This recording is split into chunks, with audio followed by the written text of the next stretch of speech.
And welcome to This Week in Worcester podcast. I am Tom Marino, editor of This Week in Worcester.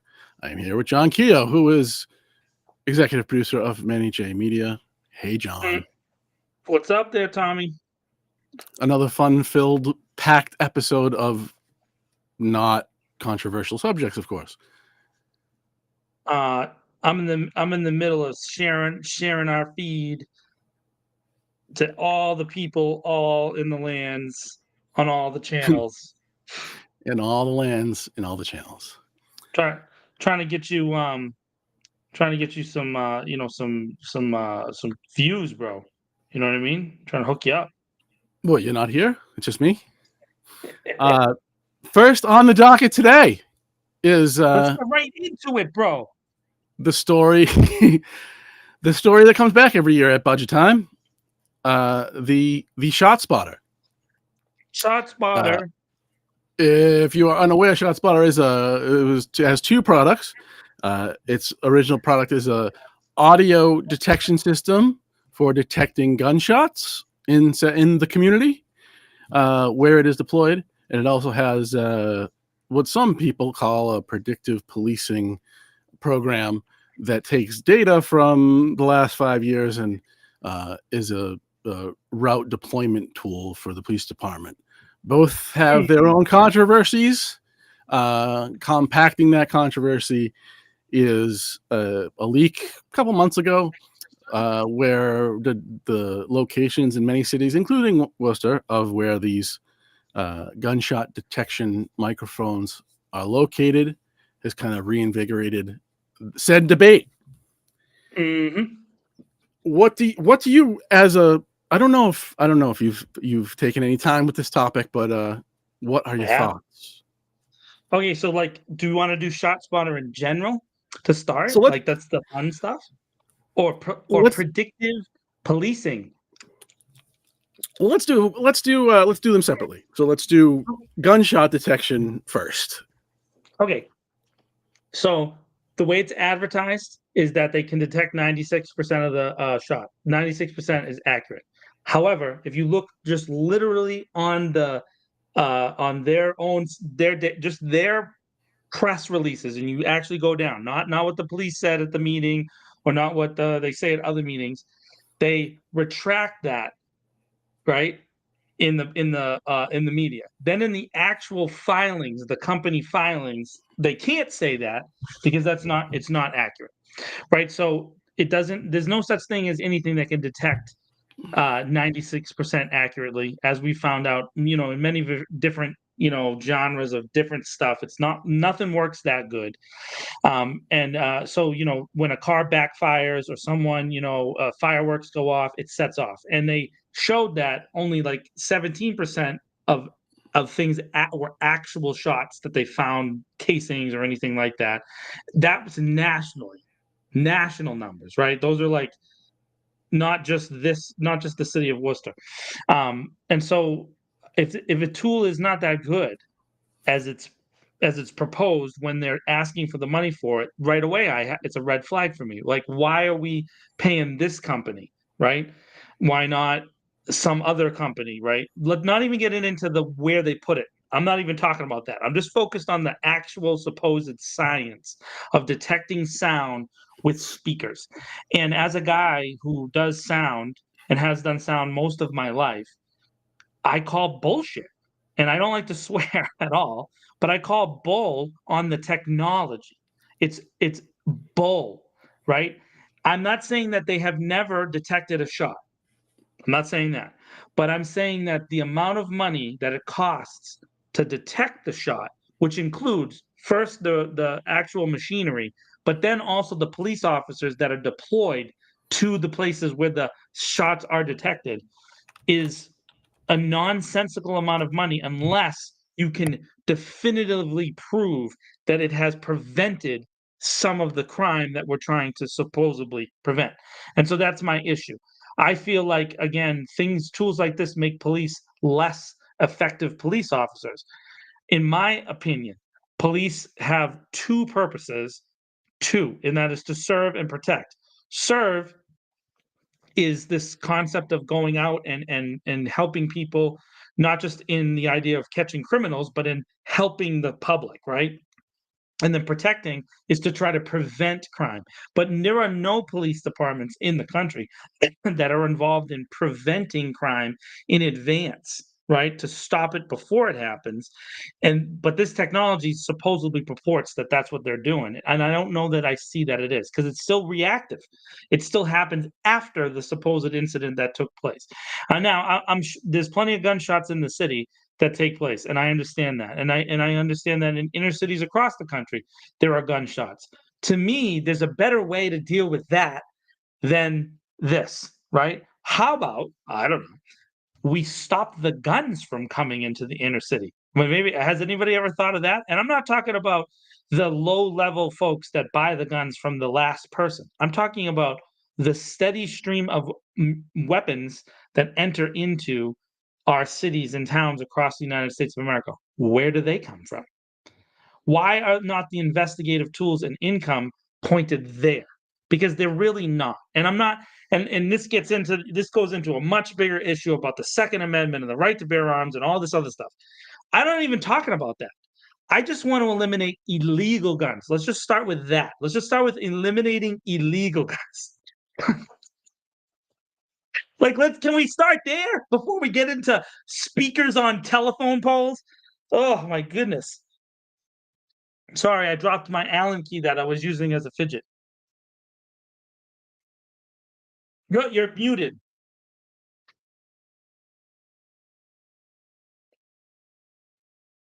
Unmute. Unmute. Okay, I gotta get. Will never happen with states like New Hampshire. Hey, we got a person in the chat. Hey, Junior, what's up, brother? I'm waiting for Tom to fix his mic. The thing is that, again, I'm not worried about things like New Hampshire, whether the gun laws. I'm not trying to affect gun law change or anything like that. I just want the police to be able to use their investigative tools and the money that we give them to focus on illegal guns. And I don't know that that's the case. And I understand that there's gun crime units and there's gun buyback programs and there's this and there's that and there's all these other things. But, I went to one of the last gun buyback things. The vast majority of the people that went there to the gun buy programs already owned their guns and were selling them back giving them back to the police, realistically, to not have to go through the process that you have to go through to sell the gun in the first place. And they were getting gift cards or whatever. And that's really how it went, And so it was a non-story, so I didn't even waste my time. It wasn't like major criminals were going to those events and they're like, hey, here you go. Here's all the guns that I bought off the streets. Tom, your mic is muted. Do you want to fix it? I don't think it is. Oh, there you are. You're back. Yeah. So we've already mushroomed into the scope that is beyond Worcester. The flow of illegal guns. Look, most illegal guns were once legal, and there's a lot of them, and so illegal guns are not going to stop, and we're not going to solve that here. Specifically on ShotSpotter, though. So there is a lot of nuance with this. I spent an extraordinary amount of time on this. Now, a couple of years ago, this was published in March of 22. So I was looking at numbers from 2020 and 2021. In 2020, 32% of ShotSpotter activations in which an officer was sent to the scene, they found evidence, usually shell casings. And in 2021, I went down to 25%. Now, that seems extraordinarily inefficient, and it is. In a lot of these situations, they're dealing with shootings that happened at night, whether somebody was shot, we're talking about a weapon deployed at night, and you have naturally, by the time the police get there, even though they do get there, seem in theory quicker than they would normally, you're still dealing with trying to find shell casings at night because people don't typically stick around after they fire a gun in the middle of the city. So those statistics can be misleading. That is kind of how everyone views this. Up through the Inspector General of the city of Chicago took this view. I don't remember what their statistics were, but they were similar. And they're saying that, it has no operational value with deploying people to places where they're on a wild goose chase. And Chicago's a much bigger city than Worcester. True. They also had much more coverage with their much more expensive situation. Right. The current mayor was elected on a platform of eliminating ShotSpotter for civil rights, seemingly for civil rights issues, and then with the Democratic National Convention there this year, ShotSpotter will not be removed until after the convention. Isn't that funny? So I met with Tom he taking was shots, bro. Oh, you like how I did that? Was that a it's good is that it's good comedy. It's good comedy. two on the nose? No. Yeah. I met with he was then Deputy Chief Saucier at the time about this, and I'll just give. I mean, it's anecdotal, but it affected my view of this thing. He showed me a video from a street camera, and it was a group of seemingly young people, young adults. One pulls out a firearm, shoots it in the sky, and hands it to his friend, and they all scatter. Right. And according to again then Deputy Chief Saucier, when they knew to look for the footage because of ShotSpotter, they knew they had a detection, and crossed that with their available cameras, and according to him, eventually tracked down one of those people, which then eventually led them to the gun, which was illegal and was then taken off the street. And his question to me was, how do you account for that in the stats? Well, good question. I have a response to that. So what happened to the kid that they found with the gun? I don't know. So that to me that's more important, right? Because the recidivism rates for kids that get caught with weapons is astronomically high, and the level of violent crime that comes after they go to prison or jail is astronomically high. So my question is, what do they end up doing with that kid? And so I get what I'm not saying that taking a gun off the street is a bad thing. I'm not saying that. What I'm talking about is how you allocate resources and whether or not those resources lead to the lessening of crime. Taking a gun off the street doesn't necessarily lessen crime. All it does is eliminate that specific tool from being used in crime, which is great, right? But the problem is that there's still other guns out there that are still being used in crime. So it's not a universal solvent to the problem. And so that I don't think anybody says it is. well, so no, that's how it was. I wouldn't say that. I listened, at the city count at the budgetary hearing. Some of the counselors praised ShotSpotter at a level that I've never seen for any other particular tool. And that's really what I'm saying. I don't get that level of praise for a tool that is unproven. And there are people that are police to the brim who don't think this is a good tool. So that's really where it comes down to. Could that money be used in a more effective way? Not just the one-off incident, which, by the way, I'll give them credit for being able to track down the gun. But there's other consequences related to that specific incident that I think are just as important in the weighing out of what we use as a policy. That's what I'm saying. Absolutely. Well, and I was really just making the point that viewing this as solely a statistical, from the responses and evidence of a crime found at those responses, the issue is a little bigger than that. So I agree with you that whatever they claim for how accurate it is, who knows? That was probably done in a lab. They probably got to that number in a lab setting, right? Doing, constructing experiments in a lab setting is my guess. I don't know that to be true, but that's my guess because it's to say that you're right. It's probably a science-based thing versus an actual. So then the other point about ShotSpotter that I feel to be a big thing is that it was supposed to be anonymous how the ShotSpotter was deployed. But then if you look at the data that the police department provided ShotSpotter, and then you look at the actual outlay based on the maps that were leaked to the country, they're pretty spot on to what the police did. So again, the police gives data that goes to a company that predicts crime and based on different different product, bias. different product. That is their other product. No, That's what it just Shotspotter. listens. How the actual speakers were laid out in neighborhoods that were based on data that the Worcester Police Department provided ShotSpotter at the beginning. And so, so here's what I'm saying.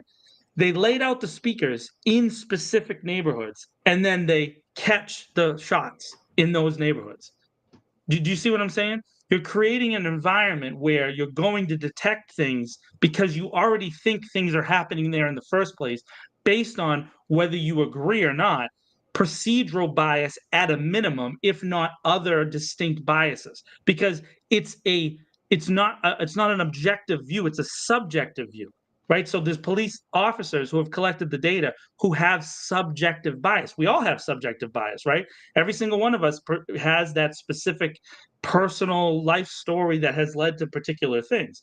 And so when they're collecting data to then provide to a company that's supposed to make an objective decision, it's already not objective when they're laying out the speakers. So that's the other part that I find to be ridiculous, is that we're now defending this system that was laid out in a non objective way as being objective. It's not objective. That's all I'm saying. It's a subjective data collection tool. That's all it is a data collection tool. It's not really a crime prevention tool or even a crime detection tool. Well, I mean, look, having a discussion about crime prevention and that being about law enforcement is the wrong conversation. This is about catching people that do things. That's what the police are actually there to do. Catch people who do illegal things. Well, so no, I disagree that the police shouldn't be there to do that.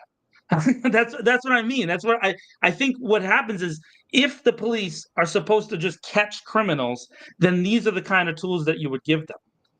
But I don't think that's what the police are supposed to do, at least not in a society that I want to live in. I want the police to do two things, which is what they paint on their car: to protect and serve, which is different than catch criminals. There's a difference. Catching criminals is only a part of protect and serve. It's not the primary thing.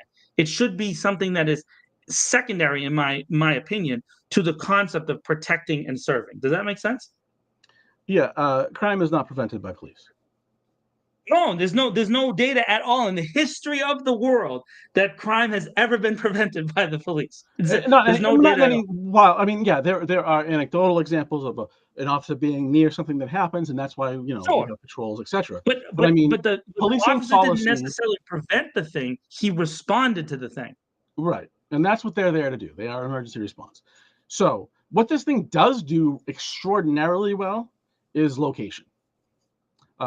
So, whatever the sound that sets it off, let's give them the benefit of the doubt and say it's gunfire. Finding where that gunfire took place, it is very good at,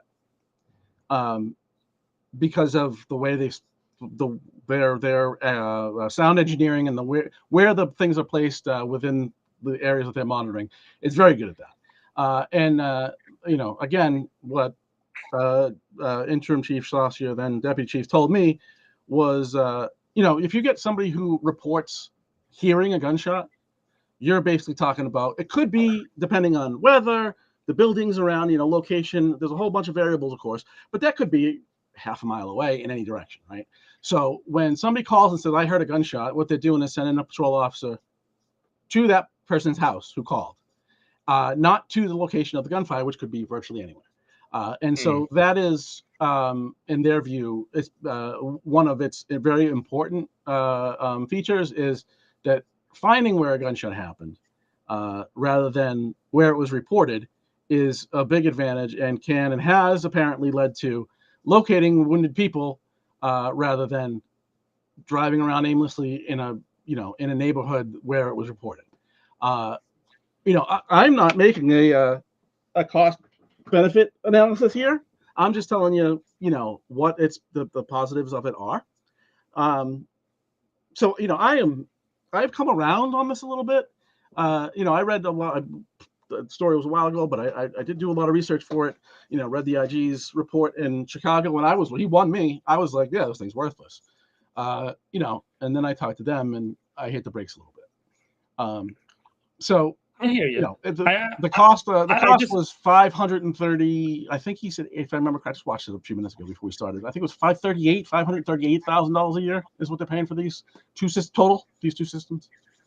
Yeah, but still, again, so they also have to deploy these officers to all these incidents where it wasn't detected, which was like 400 plus in the last year of this thing. It was 400 plus deployments that had they didn't find a bullet, and they handed out flyers. And again, now the police are in neighborhoods that are constantly being patrolled anyways. So that's and again, it goes to where they were deployed, the information that was used originally to deploy them, and now you're scaring people too. So hey, we heard there's a gunshot was fired. Again, we know fireworks set this thing off. We know that. That's objective information from the company itself. Fireworks will set these things off. Cars backing, a backfire from the back of a car can set them off.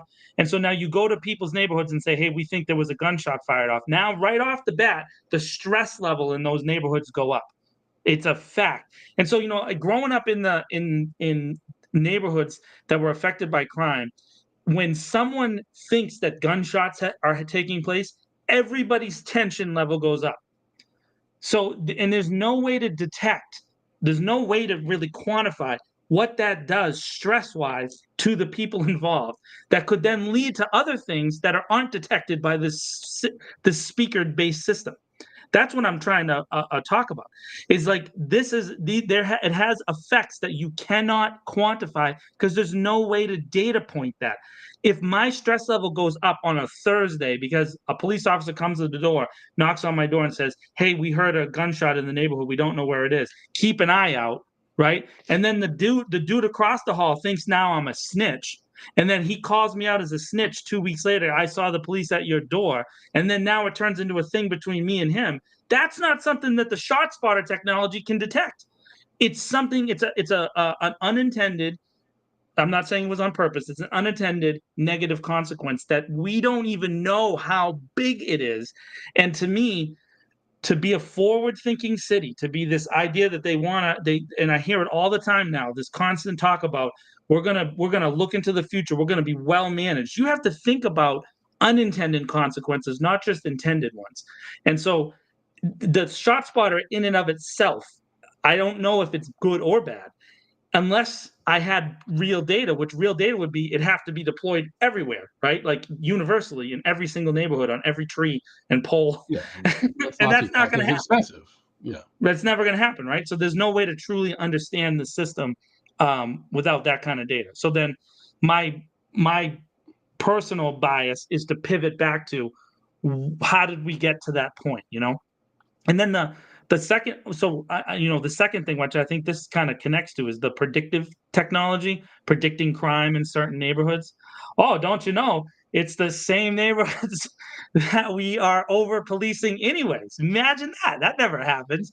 But it's interesting how that happens, that there's a lot more crime in areas where the police are heavily deployed. Isn't that interesting?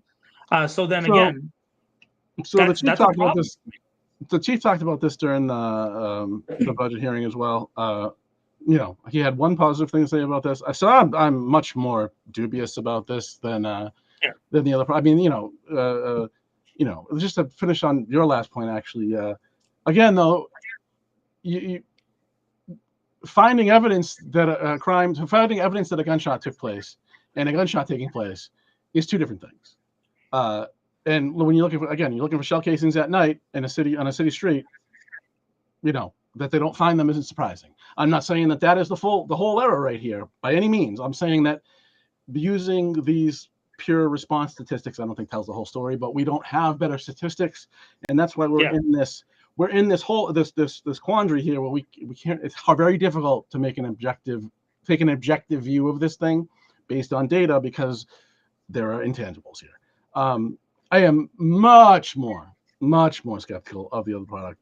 I will say that the deputy chief gave a little explanation in the budget meeting, said that this thing basically draws a box based on, it looks at 5 years of data and tries to give the highest impact places to be patrolling at specific times based on trend data. The good thing about this is he said that where this system is telling them they should be at certain times, that they're doing foot patrols in those areas. I am pro foot patrol. Go talk to people, for the love of God. Yeah, sure. Foot patrols are a great thing. Yeah. So that's the one good positive thing that I thought he added about this. I mean, look, it's looking at data, and it's providing data informed suggestions. I'm generally for that. In any other aspect of life, I don't know that is a useful way of predicting future behavior. We know what areas are have higher crime rates. They're the poorer areas, and the color, just for the record, the color of the people that live in those areas is not why the crime is there. It is because America has poor people who are colored people of color living there. That's why, not because of their color, because of the economic situation, because America. Well, so here's the thing, though. I would also, this is a great subject to talk about. And I think that this is where people, they start to split into these ideological camps, and they can't get past this point.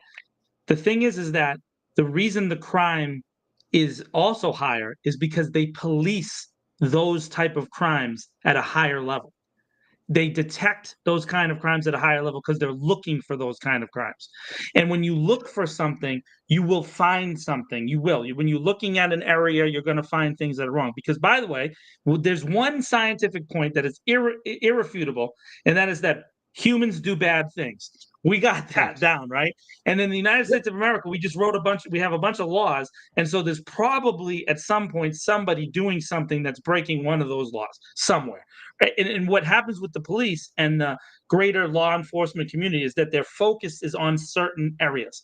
But here's a big one that it really drives me crazy, is that we value certain crimes as worse than other crimes, right? And we focus our attention on them. Violent crimes being the ones that we focus on, right? We say, oh, this is a crime of violence. We should try to eliminate that thing by removing said person from that area, right? So whatever kind of violence, whether it starts at a street fight or it ends in a murder, whatever, we try to get rid of that thing. However, there's zero data in human history that says removing people who commit crime stop future crimes from happening. Got zero data to prove stops them from. Yeah. So because there's going to be someone else who commits those crimes.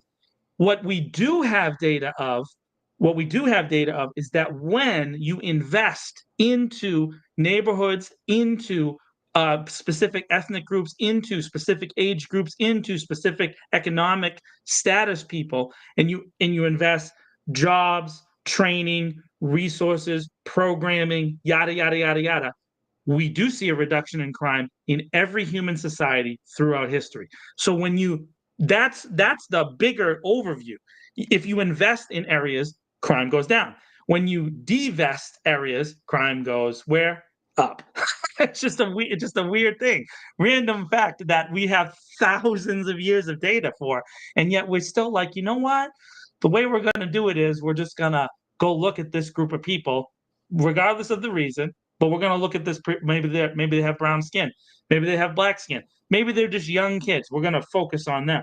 But we're not going to focus on these other groups of people. And here's where I get into arguments with some of our elected officials. To me, if you're a police officer or you're an elected official, you should be held to a higher standard than a regular person, because you've taken a public office in some capacity, which means I should view you at the highest possible level for any crimes. And we know, thanks to the wonderful world of politics over the past 12 years, that is not how it is. Politicians and police officers do not get treated the same way as a young black man in the city of Worcester who gets arrested for possessing a gun detected by a Shotspotter system, right? So it just isn't the same process, right? their bails are higher. Yeah, are there changes happening? Sure. Is there reform happening? Sure. But we know that over the period of time that we focus on an area and we arrest a bigger group of people because we're trying to do that. So just say that. Just say that. We prefer to arrest this kind of person, but they won't say that. They'll say, we're looking at trends and we're working on programs and we're trying to get in there and trying to fix these things. But the results are always the same. At least they have been for the last 75 years. And so when you have a data trend that's that long and that detailed, it's really hard for me to say, there's nothing there to that. And by the way, I am not progressive at all. And I'm seeing this data from a recidivism perspective. People who are arrested, groups of people who are arrested, whether in however you want to break down the cohort, are the biggest committers of crime further on, right?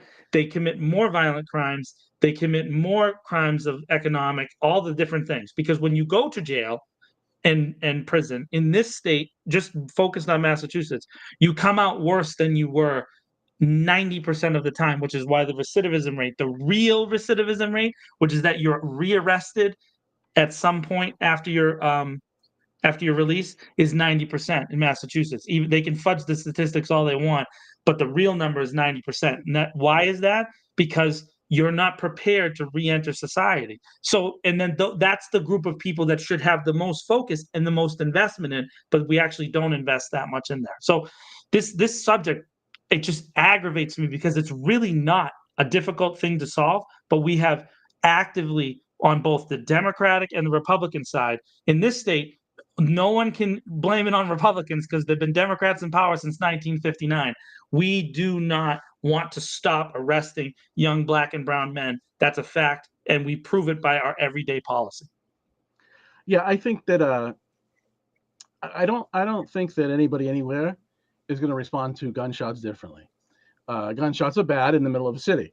I think that those things happen predominantly on drug arrests, simple assaults, a fight. You get in a fight in one part of the city, you might be treated differently than getting a fight in another part of the city, but nobody's seriously hurt or anything crazy like that, right? Just simple drug possession stuff, things of that nature. I think that, anytime people are shooting at each other, I don't think anybody really cares where it is that, I don't agree. I think that there's more gun crimes in other areas. I think they don't go after it, Tommy. I think they only go after it in certain areas. You know what I mean? That's my experience is that, people are getting shot in other places and it's not detected in the same level as it is in the city.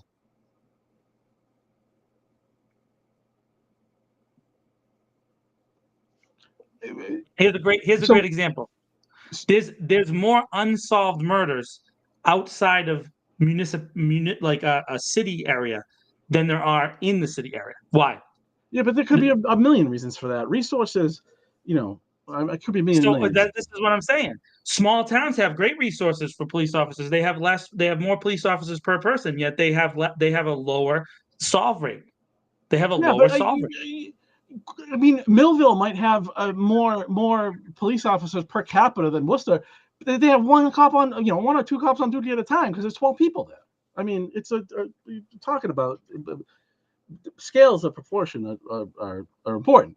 But anyway, so the one positive takeaway about I forget what they call it now. They changed its name too. They rebranded their Shotspotter rebranded their predictive policing product.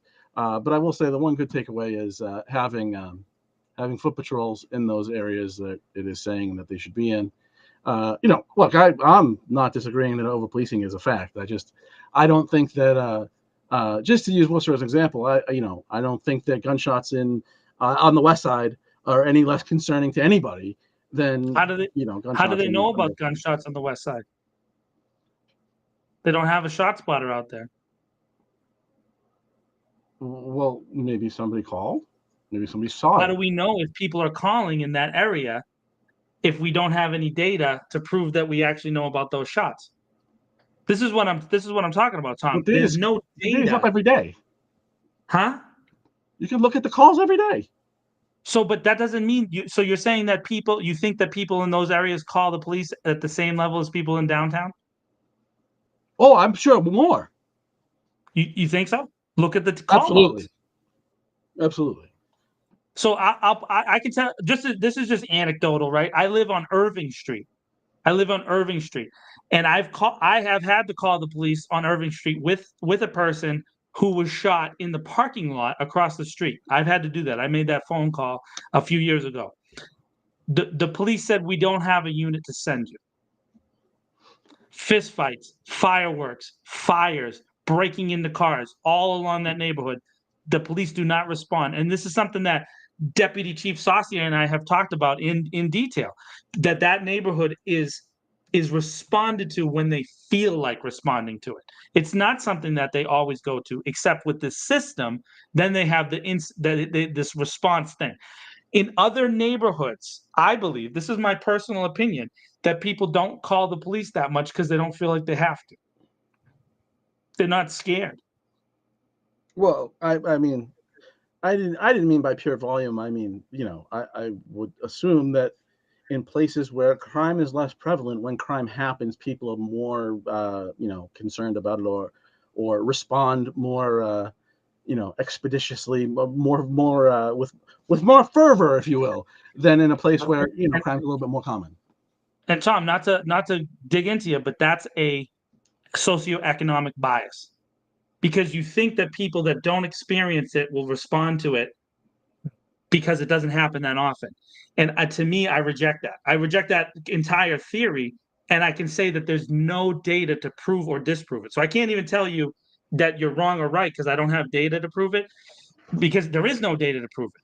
I don't know that it's true. I know that people in those neighborhoods call in weird things compared to people in downtown, right? So they'll call in, my neighbor parked on my curb, versus, hey, So hey, if my Karen cousin. is reporting somebody, if Karen is reporting somebody parked on the curb, what do you think Karen's going to do if she hears gunshots? Freak out. I'm sure she will, but I'm saying that I don't know that everybody in those neighborhoods is a Karen. I think, again, these are these like these imaginary beings that exist out there. There's not as many as you think, but I think there's a lot of stuff that happens in the neighborhoods that goes unreported because that's how they want it. Well, and that is for the gunshot detection system. That is also Interim Chief Saucier's one of his biggest arguments is, that they got, I forget the number now, so I don't want to get it wrong. I forget what the number he gave, but there was a relevant amount of responses by the police department that were never called in, and that's his other big argument for this, is that we're learning about stuff that we wouldn't otherwise know about, and that's good in his mind. Also, there's a lot of crime that goes unreported that they don't know about. That's what I'm trying to say. Again, it's just interesting that we're making an argument for something that is focused on crime in a specific area because we're learning about stuff we wouldn't otherwise know about in an area we already over-police. Whereas there is other areas where we don't over-police and we also have unreported crime. So to me, like, it's not a I hear, I get it. I get the logical component of the argument, but the only way you get there is to eliminate that weird thing in the background. But there is no speaker out on this area. So how do we even know? How do we know there's not more gunshots happening? How do we know? We have no data. So we can't even make the argument that it's true or not true. You're making the weirdest argument. You're arguing that my argument would be we have to put speakers everywhere or nowhere.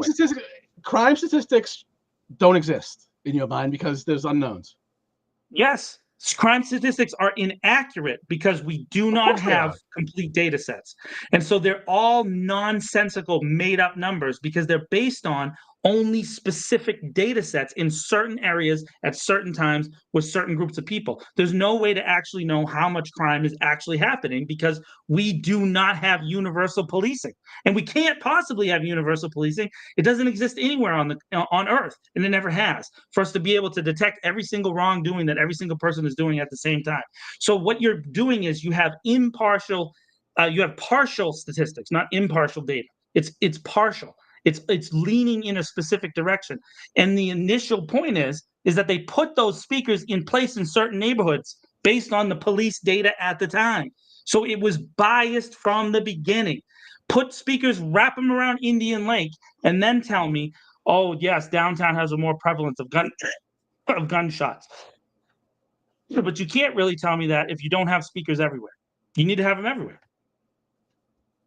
They put the speakers in places where there was reported gunfire, I would imagine. I mean, that would be the smart thing to do. Is they weren't going to pay to put the system across the whole city because it's extremely expensive. And why put it? So, but why were they putting it in certain neighborhoods? Because that's where the gunfire happens that they know about. How'd they know about that gunfire? Because you said before that Because they it was couldn't detect it reported. before. They were just people calling it in, right? But we know that when people call it in, Tom, that it's not accurate. So the people calling it in and saying it was happening on Irvin Street, maybe they were wrong because they can't tell by their ears. So we're basing it on data that was bullshit from the beginning. If you're saying that people downtown were saying, hey, there's a gunshot taking place on Irving Street, but you don't know that that's accurate because the police chief made the argument that when people call in, it's not accurate, right? So those initial data sets were wrong to begin with. People in Webster Square are not hearing gunshots on West Boylston Street. Like it's not like it can be anywhere. It's within a half mile. The argument that they are. He made the argument that they are. He said that when people call in shots, the accuracy is this wide 8-mile spread. Whereas no, he never said that. When the detection thing, as you said, when they detect a sound, we don't know that they're all gunshots, but we detect a sound, they can pinpoint it within like a block or within a few feet of the area, right? What he actually said was that if somebody only hears a gunshot, that it can be within a half-mile radius. Okay, depending on environmental factors and buildings, etc. That's what I'm trying to say, though. That was that data where the police got phone calls from people was the initial data years ago when Shotspotter was installed. Yes? Mm-hmm. Mm-hmm. She says that it's wildly inaccurate compared to what ShotSpotter produces. Correct? As far as the location, correct. So the speaker layout was based on inaccurate and not good data, is what I'm trying to say. The initial layout, even in the neighborhoods where they detected crime, was based on poor data. So we shouldn't make this. There's no way to get better data. You use the data that you have. Yeah, there is, absolutely. There's one way to get the better data. You put speakers everywhere in every neighborhood at the same exact distance, equidistant to everybody, and that's what you do. So it's a universal system. So you want to take this from $500,000 a year to like $4 million a year? No, I don't want it at all. I'm saying that the only way to have accurate data is you would have to have it universally placed. Otherwise, the data is always going to be inaccurate. That's what I'm saying. All data is inaccurate.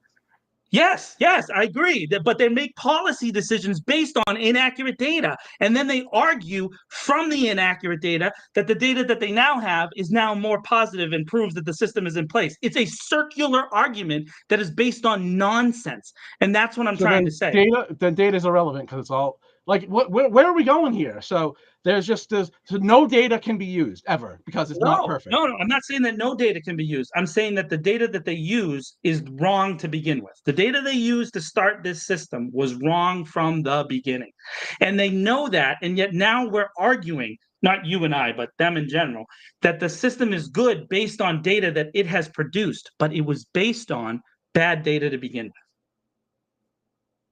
That's what I'm saying. I mean, if we were talking about we're talking about callers for dumb stuff, that'd be one thing. I mean, I think of any of the high profile shootings that we had this week, and people, their friends and family, I would guess that they would disagree with you. I'm not sure. This was a weird conversation. You think that those families think that ShotSpotter is a good thing? Because all I'm arguing against is a technology that's based on faulty data. If we want to solve the problem, which I'm down to solve the problem, even at just the Worcester level, right? It would be to eliminate guns from the streets. Yeah, that's not going to happen. But that's bullshit. That's what I'm trying to say. It should be the goal. The goal should be eliminating the guns, not eliminating the data point set scenarios and blah, blah, blah, blah, blah. That's nonsense to me. That's not how you govern, and that's why we're in the position we're in, not just here, but nationally and worldwide.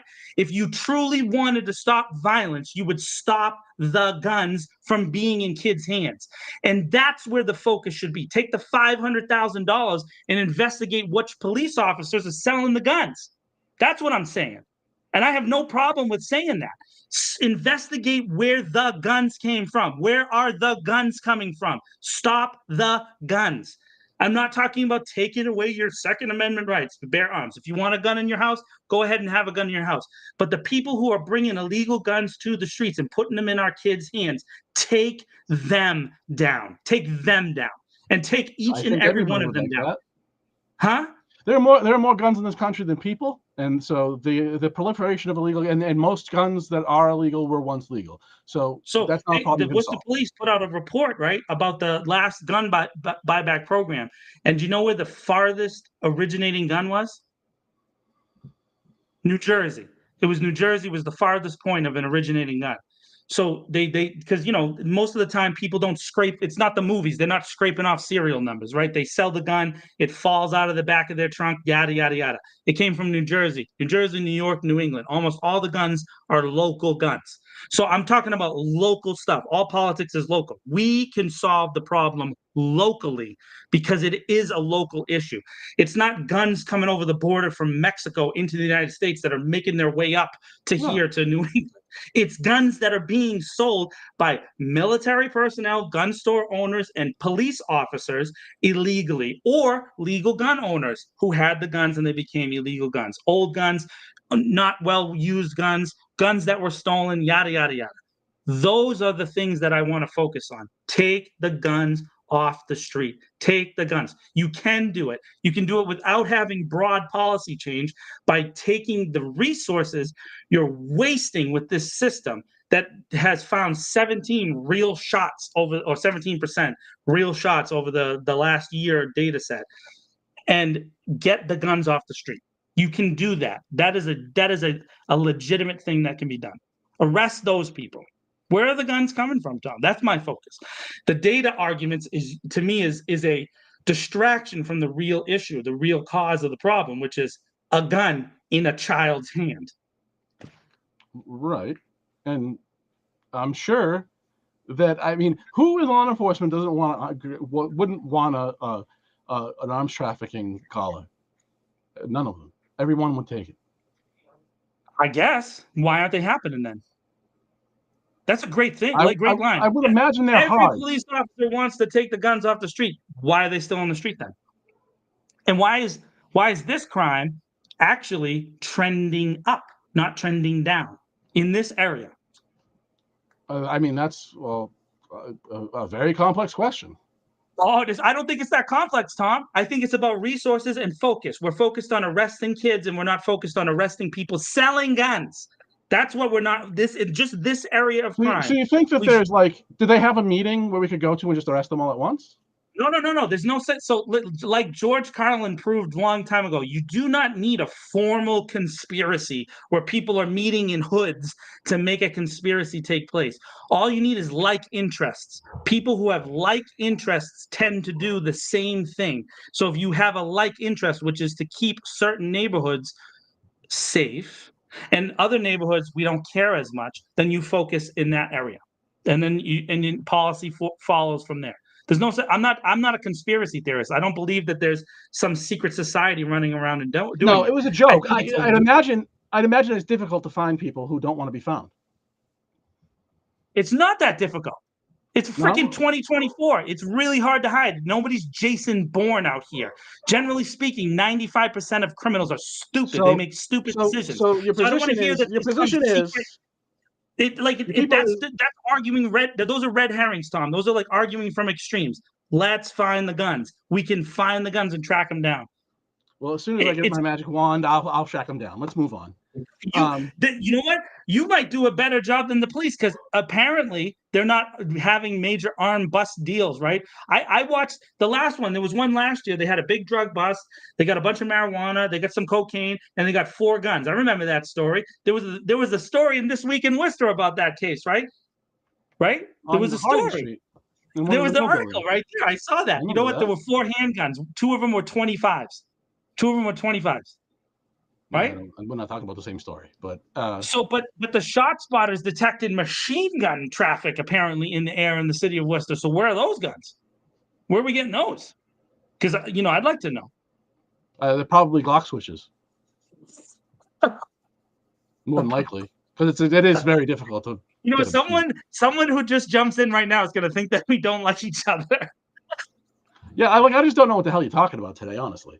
I'm saying that moving it's on. about focus. It's about focus. What you focus on is the results that you're going to get. If you focused on taking down people who sell illegal guns to kids, and you focus on the source of those guns, would take source. It would lead to other problems in other places, probably not being detected as much. But because you don't focus on that, you don't get the results, and then you have guns in kids' hands. That's what I'm saying. And the shot spotter, again, it's not a preventative tool. It's a reactionary tool. Every single policy that we are talking about, except for the increased foot patrols, that is a preventative policy that has data behind it. It's the best thing that they can do. Great, get out there and walk around the neighborhoods, know people, learn people, talk to people, make people feel comfortable talking to you. I agree with you 100%. But the rest of it is all reactive. It's all reactive, and reactive policy to me is a failure. Now, if you want to argue that we should be putting more resources into the things that actually prevent crime, education, community, all that's, I'm with you, okay? But as far as what the police do, despite all the bluster and rhetoric, I'm not criticizing the police. I'm criticizing this respond to program. crime. This program is useless in general. It's not useless in specific instances where the police department, when the chief of police says, hey, we found this gun and we got this gun off the street. That's great. Awesome. You got 1 gun off the street. Or maybe you got 17 guns off the street. But we're talking about thousands of guns. And as you said, in this country, there's more guns than people, right? So there's what's that number? 400 million guns? Because there's 385 million people in the country now, right? So we're talking about 400 million guns. That's a bigger problem. That's a much broader data set than ShotSpotter. That's my opinion. That's what I'm trying to say, is that the resources should be focused in a different way. I would focus them in a different way, but I'm not in charge. I'm just a person with a beard and an opinion. That's it. Yeah, again, if you want to talk about the things that prevent crime, that's another conversation. As far as, police, their function is to arrest people. That's their function, is to arrest people. I disagree with that. It shouldn't be to arrest people. Their function should be to protect and serve, or take it off the car. Protect and serve is not arrest. Arrest is a secondary function, a secondary thing. Their first goal in all cases should be to protect and serve even the person who committed the crime. The arrest is a result. The arrest is not a primary function. It is a secondary function. And in the logic train behind it, you have to reverse the thinking. Protect first, serve second, and then if we have to respond to a crime, deal with it. It should always be about de-escalation and stopping things and preventing them from getting to a worse point. Now, if you're responding to a dead body with someone is bleeding out and they're dying and there's bullet casings all around, bring out the detectives. Let's go and let's figure out how this case is going. That's a different function of the police, and it's much smaller. That's why there's much less detectives than there are sergeants and regular officers. That's what I'm trying to say. And here, I'll give you an example, Tom. This is something I mentioned to you once before, and I've talked about it with Manny. Why do the police wear their flags on their shoulders backwards? I don't care. Yes, they do care, because it's a symbol and it means something. Why do they wear it backwards? No. They may care. I don't. You should care, because it's the cavalry flag, and it means that they're going to war. That's what the symbol on their shoulder is. That means they're going to war, Tom. And so why they are we wear pretending a like they patch do on their anything else? shoulder. That means they think they're at war. Do you understand the concept behind that? If the flag is the other way, it's at peace, which is what the originating idea, the concept that we are sold all the time, is that they're peace officers, not police officers, but peace officers. So if you wear the flag the right way, you're a peace officer. If you wear a flag going the backwards way, you're a war officer. And that's the problem with our country, is an attitude from our most important officials. They're supposed to protect and serve the public. They think they're at war with the public, and that's a problem. That's a problem. It is. I don't know what that has to do with Shotspotter. Look, It has a lot to do with Shotspotter. their job is to put people in jail so No, it's prosecutors not. can prosecute them to send them to No, it's prison. not. That's what they do. No, it's not. It never was, and it never should have been. It's to protect and serve. It's not to arrest people and put them in jail. Well, you can because live in the dream world putting if you people want. in jail leads to more crime. It You creates can live in more a arrests. It literally does. There's zero data to ever argue that jail has ever been a good thing. It has never worked in human history. It always results in more crime. Always. I'm glad Always, you feel always, that way. always. That's fine. So that you arresting feel that people way. is just punishment. That's a vengeance-based attitude. You might as well be a priest and talk about God's fire coming down, because that's what that is. It's not a healing factor. It's a revenge factor. We're revenge officers. We're going to get that person and we're going to take them down. That's a stupid attitude, and it's wrong. And there are enough police officers that I know personally, I have great relationships with the police, that hate that attitude. And we have a bunch of these gung-ho soldiers as police officers who go out with the attitude that we're going to take them down. Well, then take down the bad one in your freaking office. Take down those people. It has nothing to do with Shotspotter. Oh, it does have to do with Shotspotter. Shotspotter is a distraction from the fact that we have police officers who commit crimes. They're not getting arrested. But we're going to arrest this 17-year-old kid who got a gun. How did he get the gun? How did he get the gun, Tom? I want to know that. Most likely was from home theft, or was sold to them after a home theft. Could be any number of degrees of separation from that. Bullshit. But I mean, typically they're stolen. No, it's not that. No, I don't believe that at all for 1 second. Not at all. Not at all. Not at all. They're not stolen. They're sold and then reported stolen. Yeah, by those same people that are calling in the crimes in the Indian Lake neighborhood. Man, it's amazing how many police officers' homes get broken into, man. Dang, it's weird.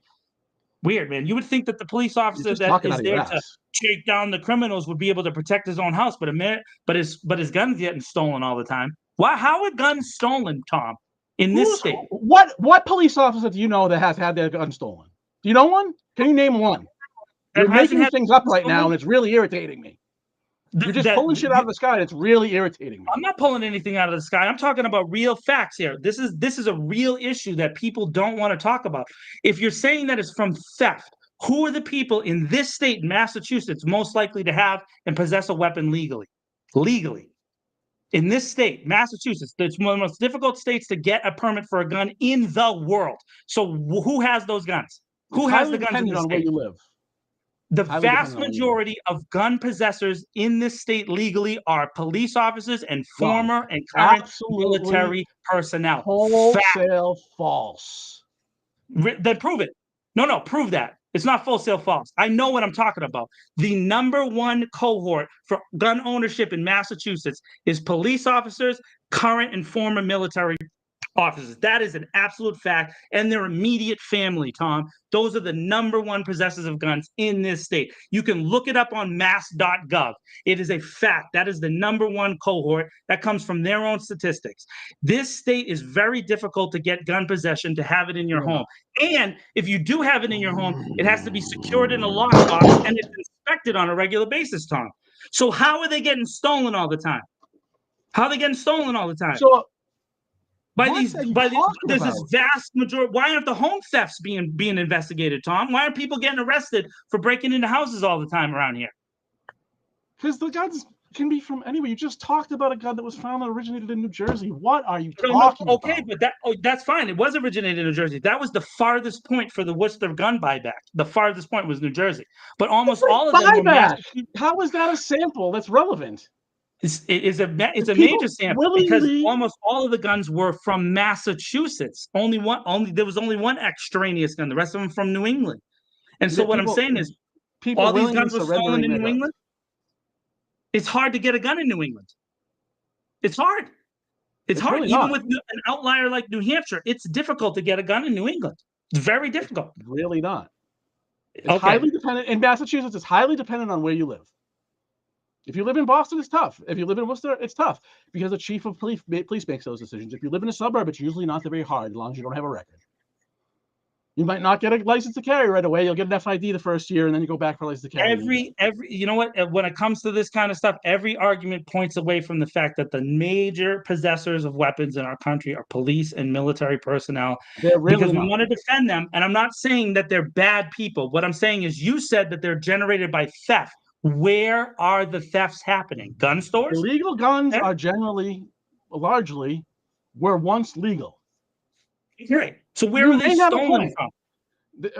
That you may have a point. Maybe some people steal them and sell them and report them stolen, but we don't know that because they reported it stolen, right? Oh, we do know that. We do know that. We just don't want to investigate it. We want to investigate young kids and lock them up instead of the people selling the guns. That's what I'm trying to say. It's a policy decision. It's a widespread policy decision, but it's still, like you're saying you that think there's theft that of there's guns. it's like you think that there's somebody's hanging out on Main Street with a sign that says I'm selling illegal guns, and the cops are just choosing not to get them. No. I'm saying that someone is operating in the back of their house selling illegal guns, and the police are choosing not to get them. Not someone standing on the street, because I believe the kid that's selling guns on the street, he's getting taken down. He's getting taken down. The 17-year-old, the 21-year-old, he gets taken down all the time. If you go look at all the arrests for gun distribution in this state, I guarantee it's going to be a younger cohort, and it's going to be from a particular set of neighborhoods. I guarantee you. The data would probably prove my argument. My point is that where did those guns come from into their possession? They stole them from whose house? Whose house did they steal them from? And why aren't those crimes being investigated, Tom? That's what I'm trying to say. How come if they're getting stolen sure from they people's are. houses, they are? Okay, let's look at the data. Where's the investigations into that? 82,800,000 people is the estimated number of people that own a gun in the United States. So that's a little bit more. How many millions of guns? Say that again. I want to hear that. 82 million. 82 people million in Massachusetts or in New England? In this country. In the country. 82 million people own a gun. Own 400 million guns, is what you're telling me, right? So 5 guns per 8 of those 82 million. The average gun ownership is 5, right? Is what you're telling me? Okay. I don't know that the number is 400. It's more than the population. Right. So, but the population is 385, right? Yeah, and so sure. if you, sure. So that's about 25% of our population owns more guns than the entire population. Is what it comes down to. And what I'm trying to say, Tom, is that there is a direct link to these guns that is not being investigated at the same level, with the same amount of resources behind it, as the street level.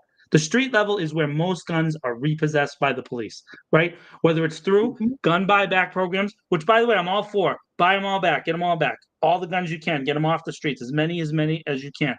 But then where do the rest of them come from, and how do we get rid of them? I'm not telling you that the Joe Schmo, who has been a amazing servant of our country, was a policeman and a military guy, and he has 10 rifles in his garage, that I want to take his guns. I could care less about that guy. What I'm talking about is, somehow, as you brought up, they're getting stolen from those people. How is that happening? Why is that? Is that a ring of people doing that? Is that one person doing that? Is it just this crime spree that's based on one group of people, and they're going after veterans, and they're getting their guns, and then they're selling them to kids? And why are they only selling them into cities? Is that weird? Because you said earlier, you're talking about there's less gun crime in these smaller communities. So if that's the case, why are the sales directed in one specific area? It's a bigger problem. I get it. This is Shotspotter Worcester, and it's the budget talk, right? But it's a bigger issue. And I think that because we lose sight of the bigger issue, we lose sight of a way to eliminate the problem at a local level. That's all I'm saying. I'm sure everybody involved would be happy to take illegal guns off the street. I don't know, because they don't. If they say that, but they don't do it. I haven't killed cancer either. Is that just a lack of desire? I think so. You want to know why? Because we invest a lot in weight loss medicine and all these other things, but we don't focus on cancer. We don't have research money that goes into it at the same level of other cosmetic things, right? It's just not the case. This is data. Yeah, I do think that cancer could probably be cured if we invested all of our money in it, but we don't. We objectively don't.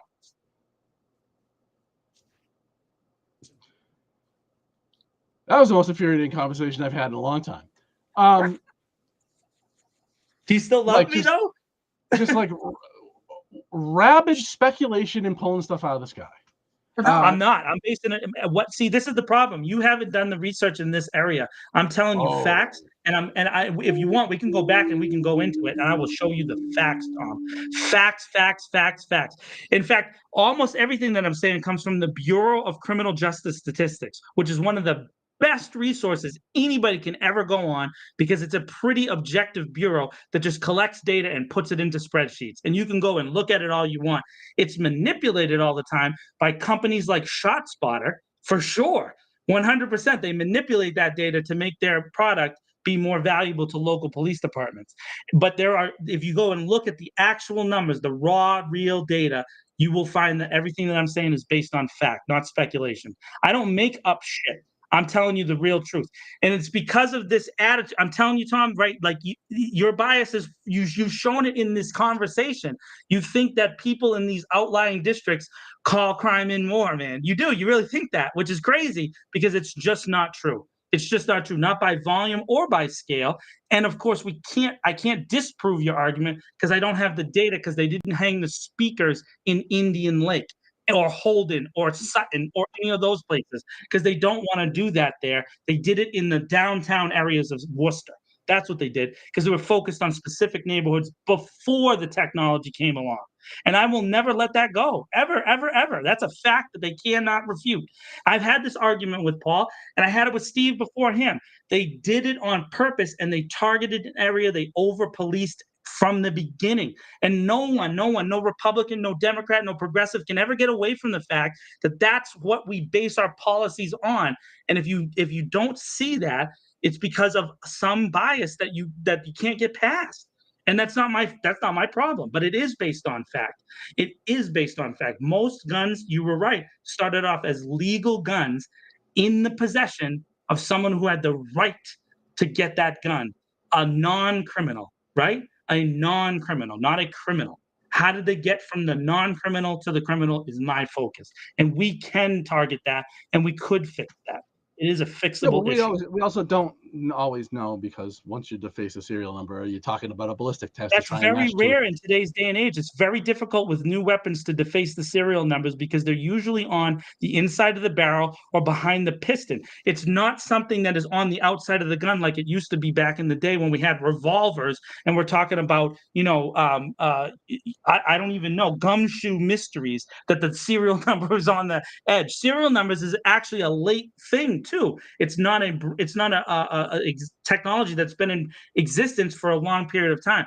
But newer serial numbers are not something that is engraved and you can just scratch them out. They're laser printed into the metal in multiple places. So you have to be a gun expert to eliminate all serial numbers today. You would have to be it on any of the newer weapons. I've killed Tom. Anybody that owns a gun probably knows how to clean it. I'm pulling down out of this guy. That's something you can look up on Smith & Wesson's website right now. We print serial numbers all over the guns to make it easier for law enforcement to find them if they get into the hands of the bad guys.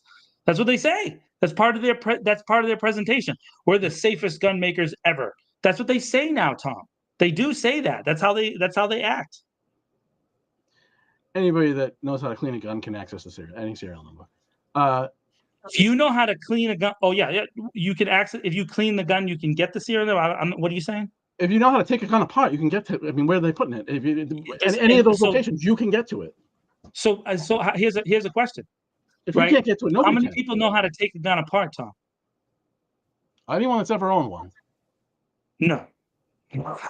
That's wild speculation. There's a bunch of grandmas who got little 6-shooter 25s that they put in a locker that they don't know how to operate. Oh yeah, I mean, if you don't shoot it, you don't put them in there. Then that's a different story. Yeah, that's a lot of gun owners. They don't have it, but apparently there's this wild spate of thefts into their houses to get those guns out of those lockboxes and into the inner city of Worcester and Boston and Hartford and New York and Chicago and blah blah blah blah blah blah blah. It's this weird, massive, ring and everybody seems to bring them to the same neighborhoods. It's weird how that happens, and they all shoot them, and Shotspotter detects them, and then we get them off the street. Then, yay! That's a bunch of absolute statements. All right. Well, we're at an hour and 10 now. Yeah. It's Sunday night, Tom. We're up against the Celtics, so we're just doing numbers right now. We're giving all the people in Worcester the opportunity to come talk with us about gun crime and crime prevention, an alternative to the Celtics game. Yeah. Some interesting things at the budget hearing this week. This really irritated me. So, as you can imagine, Councilor Christian King, when they were doing the police department's budget, he had some questions. I don't have all the questions here, but I just thought I'd play this for you. This is 3 separate clips back to back, so not trying to mislead anybody what happening. Was just getting the stuff that I thought was interesting. The whole meeting is on the city's website. You can watch all 17 hours over to whatever it was. But I found this interesting. Through the chair, just wanted to move on to Shotspotter and Shotspotter. Before you do that, could we just get confirmation about what percentage of that report is already over? Weren't a lot of the things in that report already completed? What are we doing right now? I had a question as it relates to overtime. I would like to, I do this with every department. With the overtime budget, Madam Chair. Mr. Chair, Vice Chair. Yes. Are we almost done? Because again, I've had other colleagues come up and ask about a break. Thank you. You want a break? We can come back if you'd like to recess. I don't have a problem with that. Are you finished your? No. We can break. How much if you'd like longer to do you recess, have? if you'd like to recess, I don't have a problem. How much longer do you have, Councilor? A few more Vice minutes. Chair. A few more minutes. All right. We'll do a Through the break. chair to an officer is not able to make that detail, what are the next steps or options, and do you have an understanding of what that ratio looks like of unfilled details for city internal projects? Through the chair. Through the chair to the councilor. As it relates to the budget? Yes. Councilor? Yes. Yep. Through the chair to the councilor, if a detail isn't Budget filled. hearing, Madam Chair. Budget hearing, yes. So good for Councilor King for having enough. But I found that remarkable. Have you ever seen a meeting when the time belongs to, an elected representative, that they're just being constantly asking clarifying questions from the chair? It's stunning. It is stunning, and I don't know how I don't know how anybody can. Again, this goes to this idea of objective viewpoints. You can look at that and see that she does not do the same thing to other people. So she, no matter how it looks like she specifically tried to stop a sitting councilor who's the vice mayor from asking a question because she didn't want to hear his question. And the funny part is he was asking about overtime. He's asking about overtime in that specific instance. And so at least the first one that you played, right? So Yep. What is that about? Let him ask his question. So the only reason that she was even able to do this is because Mayor Petty wasn't there, right? If Mayor Petty was there, this never would have happened. He's not that kind. So I really want to ask Councilor Toomey, and I intend to ask her the next time I see her, why she feels she can interrupt Councilor King and she doesn't do the same thing to Mo Bergman. That, you know what I mean? I'm going to ask her. So Councilor That's Toomey's me. rarely sitting. I know you're not wanting to confront. I'm down to do it.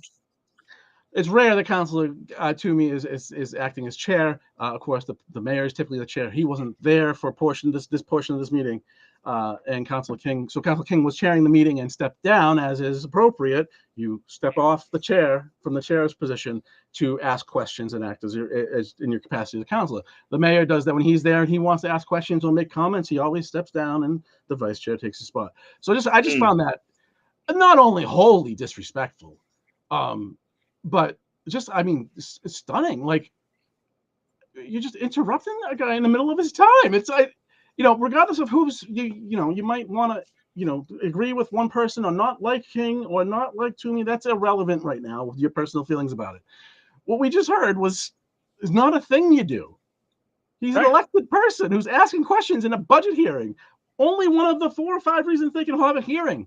They can't even have hearings in this stupid system we have. But I found it stunning. Well, I have to be honest with you. I want to ask Interim Chief Saucier if he feels comfortable with having Councilor Toomey interrupt Councilor King's questions. Shouldn't he have the right to ask those questions? By the way, Yes, you should. they haven't taken a dime out of the police budget in decades, not years. Right, I think it was 21 years ago. You and I talked about this like a couple months ago. It's been a long time since they've ever reduced the police budget. Right, they can't move it somewhere else. They can only reduce it by a little bit. It's been many years since that took place. Right, I'm pretty sure I'm accurate about that. So I don't know. all Councilor King is doing is asking the chief in his one allotted time that he gets to do these questions about this particular part of the budget, a question that's legitimate and real and is not going to have any effect on the police budget. It's not going to have any effect. No, because they have And no she power. won't even allow him that. I don't even know what to say. I mean, they don't do that anywhere. It's his time. It's his time. It's his time. Unless Just let him he's- talk. Unless Just he's let him out talk. of order. Yeah, unless he's out of order. He's done Yeah. something that violates the rules, or there's another point, whatever. Right? This is pretty standard parliamentary procedure. And you might think that is exceedingly formal, but it's for that way for a reason. So everybody gets to ask their questions and don't get interrupted. I've never seen anything like it. And for the chair to interrupt, to ask a clarifying question, is really odd. Really odd. And Not only that, in this case, when they switch back is when the time would be to ask the chair to ask the question, right? When they switch back, because that's what Mayor Petty does when he steps down from the chair, right? He steps down, he talks, and then he goes back. And then if the person wants, because in Christian and since Christian was elected the vice mayor, in the times that he's been the chair, they've done that several times, and both have given each other the time to speak, which is how we want civil discourse to be. You know what I mean? Even if you disagree, right? You give the person the chance to make their statement. You can call it whatever you want. You can say, what do you say, pulling things out of the air, rapid speculation. You can say those things, but you say it during your turn, right? Yeah. And that's why we have turns, so everybody gets to. It's crazy. Some other interesting stuff though from the budget hearing. I thought this was interesting. This is a discussion about the city manager's executive office budget. Through the chair, just want to move on to Shotspotter and Shotspotter. Before you do that. Oh, can that's we the just wrong one. get, I'm sorry. Confirmation about what percentage Look, who screwed it of up. that, That's the same one. I think I uploaded the wrong thing. Nope, lied right here. There's an awful lot of press people involved in this city government, and it's all centralized in the city manager's office. If we have a team of city employees working on a blog that has our city manager's personal name on it, it should be the City of Worcester blog. It shouldn't be his own personal blog, and it should be a policy that this council has instructed or has directed this manager to take to be promoting those kinds of things, as opposed to trying to influence the votes of this council going forward. I thought that was absolutely awesome. First of all, he called it the blog. George Russell. Home run, George. And he made the point a couple times. I'm cutting it up for time. You can see it all on the city website. But he made the point twice about having an in-house marketing team. That's fine if you're trying to get information out to people. If you're trying to influence the voters to come back and influence the vote of this council, I have a problem with that, is what he said. Yeah. Go ahead, George. Go ahead, George. Listen, so so interest of full. So I'm in the Manny J Media Hollywood Film Group studio right now. Manny's backdrop's not up right now because we took it down. Leanne did an event at the World of Foods at Elm Park, and so we just haven't put it back up yet. But one of the things that Manny and I have done is we put in bids for different contracts with the city over the last year and a half, and there is the marketing arm of the city, which does things like we've seen in the past, like I Am Worcester. It's done the murals. It's done these great flyby things. A lot of different people have been involved. But this year, that money that was normally available shifted back into the city manager's office. And so, I'm just, in the interest of full disclosure, we put in a bid. There was more than one bid, right? Ours was the lowest bid, and we didn't get the job. We tried to, but we didn't get it. And then we see the money being spent, and we see that people's salaries increase because it's a line item in the budget. And then you can also see in This Week in Worcester, all the city employees reported salaries. I've seen those reported salaries pop up, and people got raises, and it's very interesting to see those things take place. And so George is right. At this point, I can't call the buzz anything other than propaganda to cement and promote the city manager's positions on specific issues, even if I agree with some of them. But none of them are nuanced. None of them are presenting more than one view. All of them are saying, we're right, here's our position, every other position is incorrect. And there's no way to view it other than that. And I don't know what else to say about that. And it's really difficult when you have a media person in Tom Matthews, and I'm probably going to get blowback for this, but it is what it is. The media person, he handles all media inquiries, and he's also involved with all the press releases as well. And so we have this dueling interest thing taking place, where if you want to ask a question, you have to go through a gatekeeper who also releases part of the information. And it is what it is, but that is called, under the definition in the dictionary, just saying, propaganda. And it's really hard to get away from that word. I'm sorry, versus a more nuanced view. And so you can have a position, right? Whether it's progressive or middle ground or conservative, or whatever the far right thing is called, right? Whatever the positions are. But you shouldn't be, as an unelected official, using your bully pulpit that you weren't elected to influence voters if you're not, if you are not subject to those same voters. And that's an issue that is a bigger, grander thing for the city of Worcester. This is a unelected official taking a more and more public facing position. And we saw it happen with Ed Augustus. Not as much. We saw it happen with Mike O'Brien, but this is a city manager just out there in the public, and I am in charge, and it's my vision.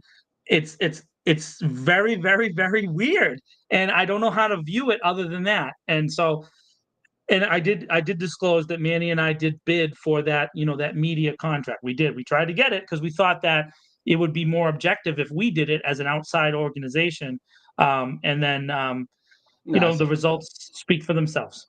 Yeah, I mean, what it is though is it's very smart on their part to do it this way. Sure. Because the city manager of the city of Worcester, who is the executive branch, is led by the city manager. It has last year had 8,000 employees and over a $500 million payroll. That includes city council, but city council is a very small piece of that, of course. It has 10 councilors have a staff of 3. And are part-time, and then the mayor is also part-time and has a staff of 2, and they're trying to understand policy in a part-time position with no help, while the city manager has an executive office that's going to have a budget of just shy of I think it's 1.35-ish this next year, with a bunch of marketing people doing public messaging. And so council gets their package on on Friday, and of the whole, usually a pretty thick stack, especially when they don't do meetings for 2 or 3 weeks, like we're going to go into now. Next meeting will likely be a 5-hour extravaganza. And they're, between Friday and Tuesday, they're supposed to study up on all of this stuff with no help. And Right. So why do you see so much, rubber stamping the city manager's positions? Because he's the only one that has any resources to actually understand them. So then there's only 2 ways realistically that this could change. Is you need to have like a super popular individual person who then runs and wins in Worcester, which hasn't happened in a long period of time, as a complete outsider, and brings with them 5 votes, right? So you have to win the mayorship and bring 5 votes with you to then control the city councilor, get rid of the contract, and then start the process on charter change. right? That, or you have to have outsiders, a press corps maybe, that questions the underlying principles behind some of these positions, right? And the thing is that there's not a really robust fourth estate in the city of Worcester. Fourth estate, for those of you who are watching, which thank you for staying up with me and Tom till 10 o'clock at night, whoever you are. The fourth estate is a term that's used to refer to the press, right? And the press job is supposed to be the voice of the people, asking questions, demanding answers, hey, going in there and digging in, even if you get negative feedback from the same elected officials that you're criticizing or confronting, right? And not confronting in a physical way, confronting in a conversational way. Hey, why are you doing this? Why are you doing that? Why are you doing this? And we don't have that in this city. We have small groups like Tom's newspaper, like Manny J Media, like Bill Shaner's Worcester Sucks and I Love It, and other creators out there that are asking these questions. But the legacy newspaper does not press. Now, I can't say that about every single author, right? I can't say it about every author because there's some people like Marco Cortolano. He's a pretty good writer. I've started to read a lot of his stuff. I like him, but I don't see that there's this huge push from the Telegram and Gazette to push back on these things. There's some things here and there, but they're never the full picture, which is we have an unelected person who has an enormous amount of power over the local people, and it was never intended to be this way, but it's now this way. And so how do we push back on that? The thing is I worry about saying things. I worry about saying things because I worry about retribution from the city manager's office, specifically from Tom Matthews against Manny.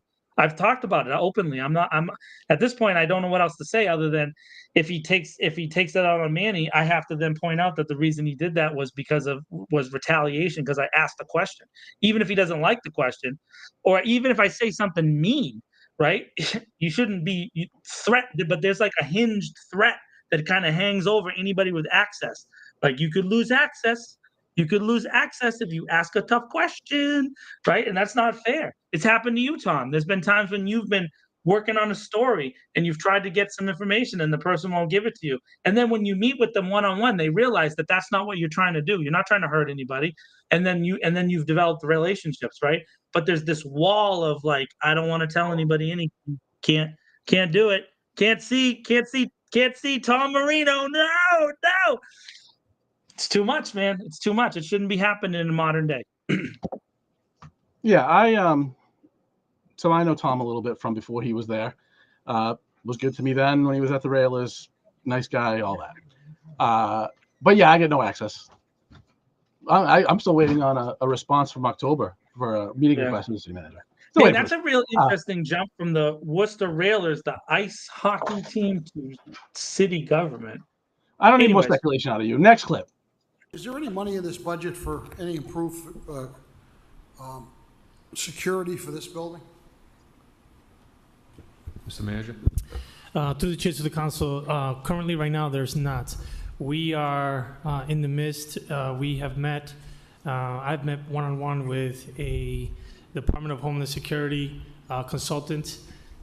He came in and proposed a kind of plan for the cabinet members as well. I will be coming forward with a memo to the council. A night like tonight, maybe there are police in the building, but I don't see them. And I know that's not a regular city council meeting, but it's open to the public. And I think, personally, others may disagree, I think there should always be somebody. What are we doing? What are we afraid of at City Hall? Somebody's coming? I think that the issue is that they're tired of people asking questions, Tom. Well, that's going to keep happening, though. They're not going to do it. It's in the charter. They have to do public speaking time. But yeah, I don't know. I just thought it's weird. Like that's what we got a Department of Homeland Security consultant to come in to look at City Hall to devise a security plan. How many people even work there? Like, what are we talking about? So the thing is that I understand what you're saying, that people have to get public access, but I think that if you put a more heavily armed city building and you're gonna have more police officers, there's certain people who won't come because they don't want to be around that many police officers. And I think the police officers that are stationed at City Hall now on a regular basis, I know all of them. I've talked to all of them. They're the same kind of group of folks, right? It's generally the same people. They have worked there for a while, so they kind of have a flow and an understanding of the people that come in and out of the building, right? But there is this. The thing is, it comes down to they don't want to talk to certain people, right? I have a question, Tom. Do you have anybody in your family, right? Uncle, aunt, cousin, that when you go to like a family reunion or something, it's uncomfortable conversation? Do you have anybody like that in your life? You have a friend maybe that you don't like talking to? Anybody like that? Are you that guy? No, no. I had an uncomfortable conversation today. With me? Yeah. Yeah, but I love you, so it doesn't matter, bro. It doesn't matter. You know that. You can yell at me all day and I won't be offended. No, what I'm saying is that I think that there are folks from the public that come to City Hall. We've seen it at some of the meetings that make the status quo uncomfortable just by their presence, and because you have to actually work to have a relationship with that person, and you have to actually be willing to listen to them from where they're at, and it makes it a little hot under the collar, I think, for some of those folks, and I think this is a response to that. It's not like that we have incidents that we have because we can just look That's up the what I police mean. reports. What problem are we trying to solve here? Well, sometimes over I governing don't. comes from solving problems that don't exist, Tom. Well, right, and that's, I mean, again, with the financial situation of the city where it's at. Thanks, Ed. I just don't. I don't know what we're talking about here. We're solving a problem that doesn't exist. Last thing I got. I also thought this was interesting.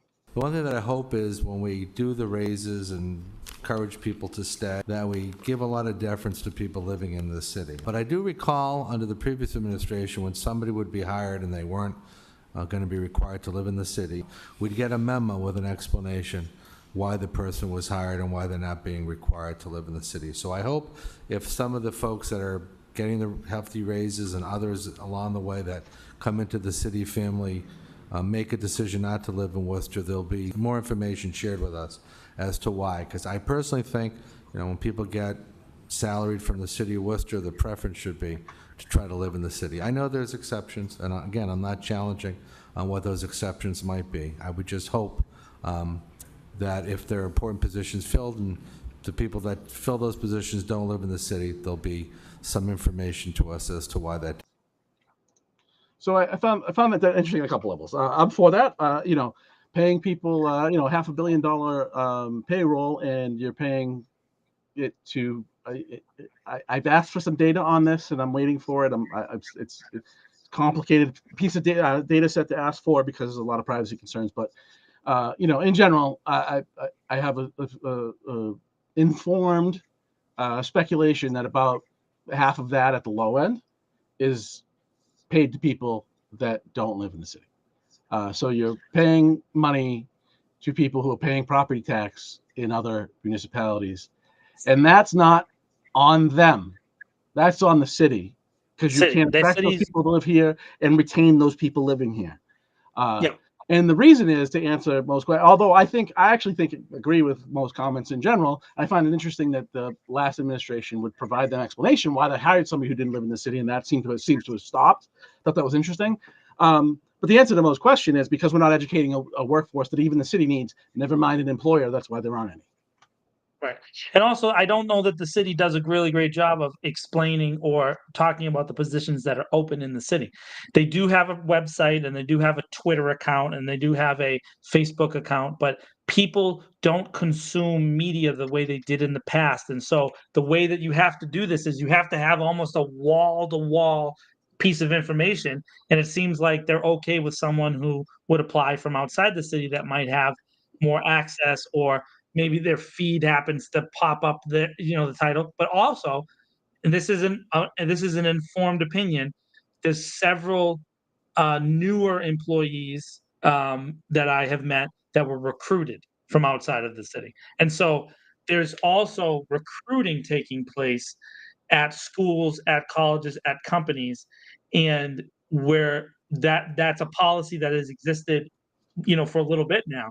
Not just with this existing city manager, but also in some of the departments that he managed before he was the city manager and under Ed Augustus. But as you said, there was this explanation. Why not just say why? Because they don't want people to know. That's really, to me, whenever information stops, it's because someone made a decision to stop it, not because it's an accident, right? Now, I bet Councilor Bergman will start getting those reports again Nah, because he said I it out wonder if he loud. will. Yeah. But yeah, I mean, look, you have jobs you need filled. Some of those are professional jobs, even especially technical jobs, which I have in a past life, have a lot of experience with hiring technical people. You're looking for people that can do certain things, and they need certain skills to do those things. And so you want the best person for the job, and they should hire the best person for the job. The question then becomes Should they do a nationwide search, Tom? in certain circumstances they should. But the question needs to be, why don't those people live here? And if we're hiring them from outside, why aren't we able to draw them to living closer to work? Why are they living further away from work? Maybe they already bought a house. Everybody has individual circumstances. And this isn't a slight on those city employees that live outside the city. Even those that moved, who did live inside the city and then moved, I bet you I can guess why, because they probably started having a family and went to Holden or Paxton or for school reasons, right? And Maybe. that is not a Maybe the reflection, and Brent as well. But that's probably less likely in those circumstances. But and that's not a reflection. Also, is not a reflection on the people that work very hard at the school in our school system. It's a product of funding, and that we continue to fund at the lowest possible level the state allows. And so naturally, would have a dearth of talent in the students that we're producing that can then do these jobs or go into careers that lead them to these jobs later down the line. I forget where I saw it. I don't know.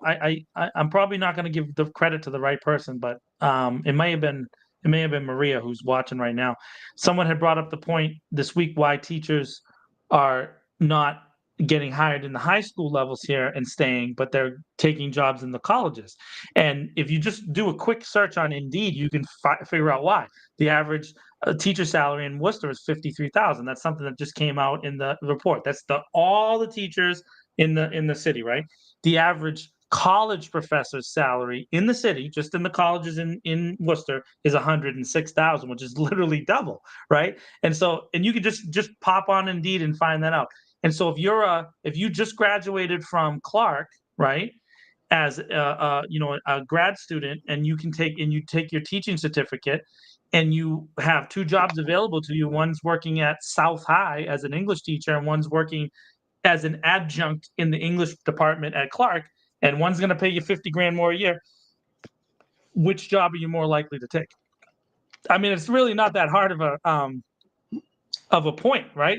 It's pretty easy. Someone's going to take 50,000 almost always, unless they're one of those teachers from those movies where they like are, like they're like it's not movies. I mean, we have those people. No. You know what I'm talking about, like Michelle Pfeiffer and what's his name? There was like a genre of movies in the late 80s and 90s where there was like a teacher who like moved into the inner city to save the kid. There was like a genre of those movies. Unless you're one of those people, right, that wants to do that and take less money, you're more likely to take the more money. It just is what it is. What do you want to do? There's not that many heroes among us. Yeah, it's not. It isn't a direct port. There's different requirements, but nonetheless, this just goes back to the tax argument, which is there's two ways you can go about improving the conditions in Worcester for businesses. You can raise tax on the 7th poorest people in a city in the state. Dangerous Minds. Sorry, he just remembered the Michelle Pfeiffer movie. Sorry. Shawnee, you're not helping my cause keeping this guy on task. Yeah, Shawnee, I like that guy. So there's one of two ways you can better attract businesses. You can lower the corporate tax rate, which of course means you have to increase residential taxes on people who are the 7th poorest city dwellers in the state, because we live in a very poor city. Or you can produce a workforce that businesses need, because businesses spend an extraordinary amount of money on recruiting talent. That's the two ways you can do about it. But the second way is harder. And But it is hard because there's the two first parts way to it. just takes it out on poor people, which is what government wants to do. No, I agree with you. The second way is harder. There's elements to training that workforce. One, you have to support a robust small business community, because the vast majority of experience is developed within small business environments, and then those people usually graduate onto other companies. Because when you're in a small business, you have to do things that you aren't normally having to do, right? So you have skills that don't always happen when you work in a more corporate structured thing. And generally speaking, those corporate structures can retain singular individual skills for more money, so which small businesses can't do, right? So you have that cross, like, training that takes place that we don't encourage here in the city, and we see a lot of small businesses close. And then on the second end is, how do you recruit the kids to stay from the colleges? You have to be involved with them, integral in their process. And what we have with all the universities here in the, other than Worcester State, I give Worcester State a lot of credit.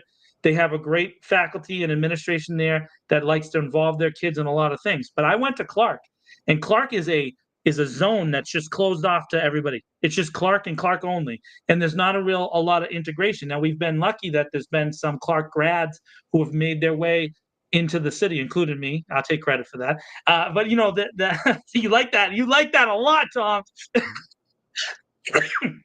But what I'm saying is that a lot of the colleges are just these little societies, and there's really no integration with the city and what's happening with the city. So we don't really see it. And when we do see it, it's usually because of tragedy, right? Like, we see it in when there's a tragedy, we get kids coming and getting involved. And that stinks, man. It really does stink. And you even see counter programming in our colleges here in the city, which is really, really hard to grasp.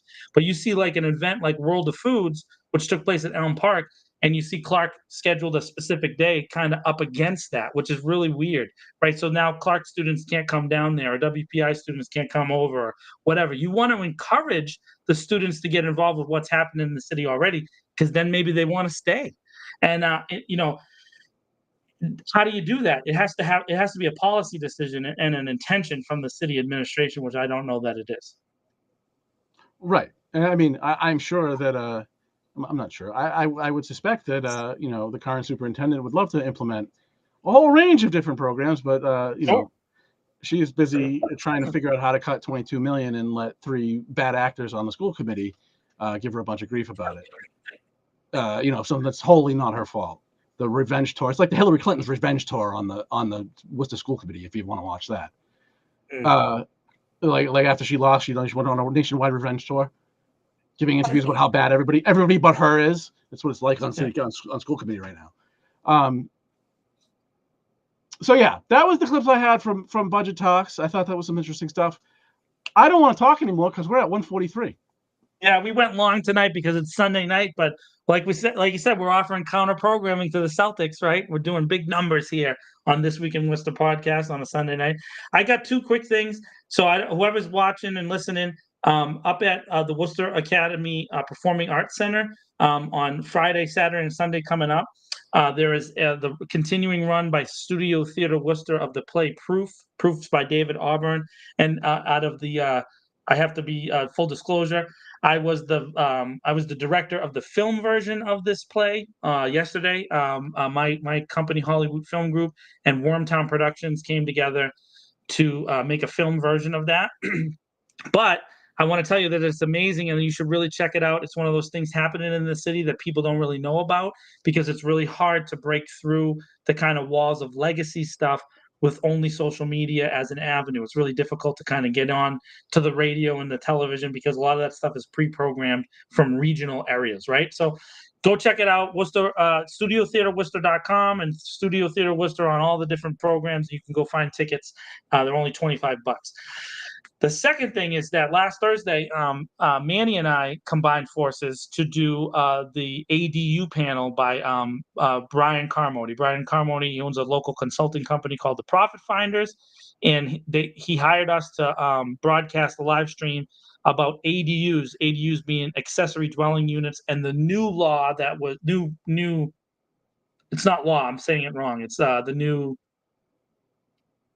Come on, give me the whatever the new way that you can get ADUs in the city of Worcester was changed in December, and now it's easier. It's a much more simple process. And Peter Dunn from the city of Worcester, he was one of the speakers there, and there was 5 speakers total, and they were great. But he really broke it down in a way that I hadn't gotten to hear before, because this was like a small group and people were able to ask questions, and Brian did a really great job. So if you get a chance to check that out on Manny J Media, it was on Thursday, and then we'll be promoting that throughout the year. And yes, it was a paid a gig for Manny and I. So I just want to disclose that it's something that we're doing. So those are 2 things that are going on in the city that are interesting. And maybe those are ways that things get alleviated. But the reason I brought it up is that Peter made a point at this event, and that's ADUs isn't going to change the housing market in the way that it was kind of presented. Like it's going to be like something that makes rent go down. It really isn't, because there's not going to be that many that take place. You have to already own a property. It has to have certain things to be able to do it. But we should continue to investigate and ask these questions and broadcast these things so people can get better housing. And I've completely lost Tom. He's all out of energy. Like 3 minutes and 40 for everybody seconds. who's For God's sake.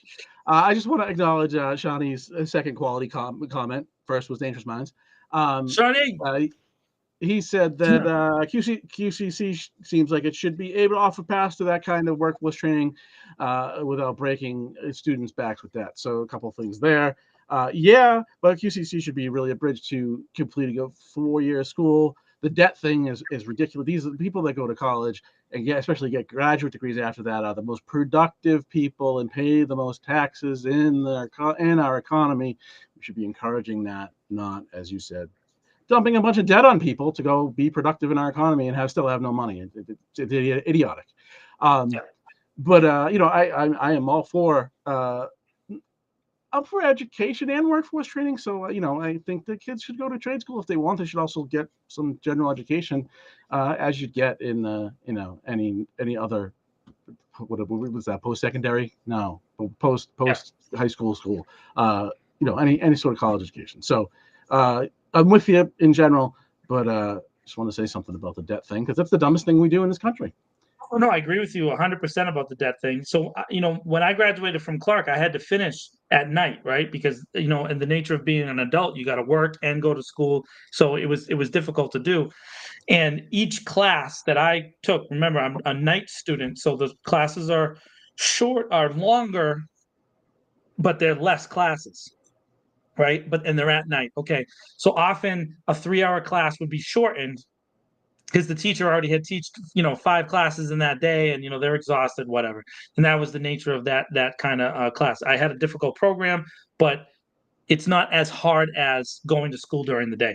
However, the teachers were only paid $800 a semester at Clark, but I was charged $4,000 a semester, and I didn't live on campus, and I didn't have a lunch program. I didn't get food. So you can see how much more they charge for the actual cost, which is related to the teacher. Yes, I get it. They pay for the degree, the paper, the stuff goes on. But you know what? You know who paid for their hat and their gown? Me. Right? So it's not like you get free stuff. Kids are still paying everything that they can. And so the schools are charging, not only is it the debt issue, but the schools are charging crazy numbers. Maybe not QCC and Worcester State in comparison to Clark and the other schools, but those schools automatically make you assume a loan to pay for those things unless you can get grants or scholarships. And I'm not saying that I didn't get any grants and scholarships, but because I did, but those are hard to get. And there's a process, and you have to understand that process. And so not just involving people in training the skills that they want to learn in the classes they want to learn, but you have to teach them how to get this money so they can pay for the stuff without getting debt. And that's not really how the system is set up. It's set up for you to get out in debt. I have almost $70,000 in school loans, and I have no idea how I'm going to pay for them when they come due next year after my last forbearance. I got no due. So unless I become a superstar with This Week in Worcester podcast, which by the way, you can send us stars. You can, you can share it to all your friends so we can get likes and shares, and Tom and I can get a couple bucks, or you can go on Manny J Media and subscribe and stars and buy a t-shirt, whatever you want. That will help us pay off our student debt. But the fact is that like anybody else who just graduated from school, I got a massive amount of debt. I have no idea how I'm going to pay. And Yep, that's the dumbest thing we do. it is not, it's really dumb. We should be investing in our workforce, not indebting them. Right. Yep. All right. That is all for this extraordinarily long episode. I'm never doing this again. I am never doing this long ever again, just so you know. Yes. What do you mean? We're going to do 2 hours every Sunday night from now on. We're basically beating 60 minutes right now. Look at our audience. We got adoring fans out there, bro. What are you talking about? We're on all the platforms, Facebook and YouTube and Twitter and I'm sorry, not Twitter. I will say we're about 4x anything else we ever did on viewers. Just so you know. So this is obviously a much better time. Sunday night, baby, viewers. Woo! And my last thing I would like to say is that you could use some continuing education on brevity. Maybe you should take a course. I talk a lot. That's very true. I'm sorry, Tom. I'm sorry, but I was pulling stuff out of the sky and just wild speculation. That takes a long time, dude. It takes a long time to speculate wildly. I built 7 years. I built a thing based on facts, and you ruined it in 2 hours. All right, we are absolutely done. Thank you for viewing This Week in Worcester.